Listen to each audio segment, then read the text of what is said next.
Hola David, buen día Eduardo, Buen día. buen día a la audiencia. Queríamos comunicarnos contigo porque, bueno, ¿cuál es tu lectura acerca de la decisión que anunció ayer el ministro de Economía Sergio Massa en la firma de un acuerdo con todos los gobernadores del Norte Grande de coparticipar el impuesto al cheque y el impuesto país? Bueno, esto tiene que ver con una serie de cuestiones que surgen a raíz de las medidas que va tomando el gobierno, ¿no?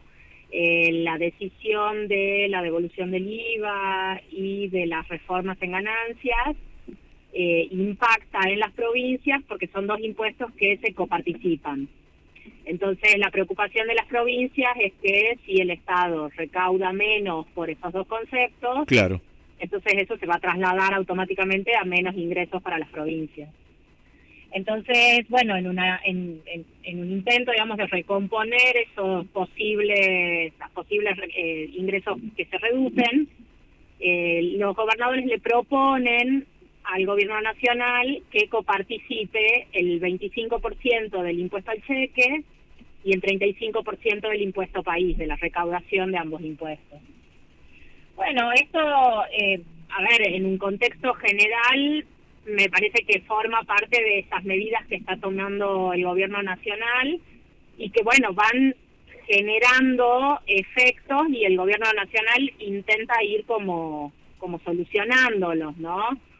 En una sensación que queda de que, bueno, de que no se prevén demasiado algunos efectos que pueden llegar a tener las medidas que va tomando, ¿no? Bien, ¿cómo ves? Porque bueno, justamente, ¿no? Esto era una preocupación de los gobernadores. Incluso recordemos que cuando se votó justamente hace algunos días en la Cámara de Diputados, justamente estos cambios profundos, a quién alcanza el cobro, por ejemplo, de ganancias, algunos diputados esgrimían que que votaron en contra, esto justamente, ¿no? Que quizás esto desfinanciaba algunas provincias, pero bueno, con esta decisión de Sergio Massa no parecería que esto vaya a suceder, ¿no? Que ese impacto en las arcas de las provincias suceda.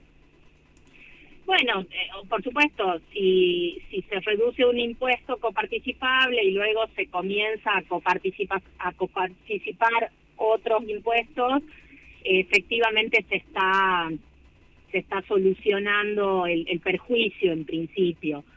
La pregunta que queda, en definitiva, me parece que tiene que ser como más amplia y quizá para el nuevo gobierno que surja debería ser un punto a seguir, digamos, un punto sobre el que trabajar, que es realmente un análisis a conciencia de nuestro sistema tributario. Claro. ¿No? Ahora, creo que nuestro sistema tributario tiene muchas cosas que son buenas, tiene muchos impuestos que son muy nocivos, y lo que queda claro de estas últimas medidas en materia impositiva es que no se lo está pensando de manera integral. Es decir, haber generado la reforma de ganancias probablemente tenga un efecto regresivo muy importante y bueno, y también sentarnos a pensar en el IVA, sentarnos a pensar que realmente es un impuesto muy regresivo y trabajar sobre ese me parece interesante. Pero por otro lado, también sabemos que el impuesto al cheque es un impuesto altamente distorsivo, sabemos que tenemos impuestos provinciales que son altamente distorsivos, que desalientan la actividad económica. Y entonces, bueno, creo que realmente merecemos una revisión integral de nuestro sistema impositivo con el objetivo de hacerlo más progresivo, porque claro. Ahí tenemos una posibilidad de pensar cómo reducir los 40 puntos de pobreza que tenemos en Argentina, ¿no? Sí, en este contexto, ¿qué lectura haces de la decisión del gobierno de estimular el consumo? Porque gran parte de las medidas que están tomando que se traducen concretamente en un mayor ingreso tanto de trabajadores y trabajadoras activos y también de pasivos, incluso también con la posibilidad del acceso al crédito para ambos, incluso para monotributistas. ¿Qué estás viendo ahí, no? Porque da la sensación de que el gobierno está muy preocupado sobre todo eso, ¿no? Que no se caiga el consumo, más allá de otros datos de la economía también. por supuesto que esto sigue siendo crucial. El consumo en la Argentina es un componente principal en la actividad económica, en la dinamización de la actividad económica. Pero bueno, creo que de vuelta, ahí también me parece que la visión de largo plazo y de mediano plazo tiene que ser respuestas para contener la inflación. Entiendo y todos entendemos la urgencia de mantener el consumo, de mantener la capacidad de compra, sobre todo después de la devaluación del pospaso. Claro.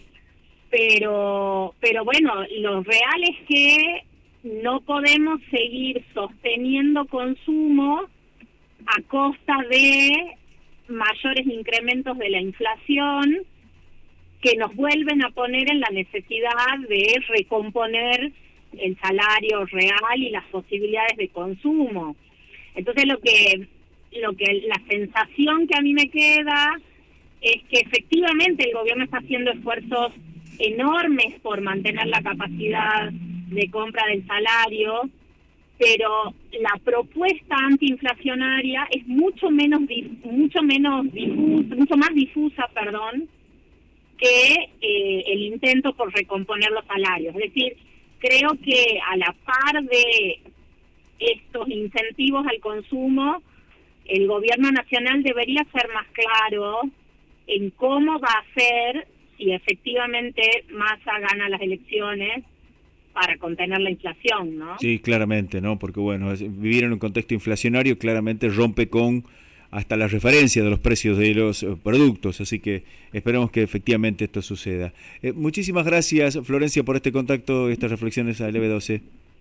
Muchas gracias a ustedes y que tengan buen día. Hasta luego. Hasta pronto, que tengas buen día. Estuvimos dialogando con Florencia Correa Deza, economista tucumana.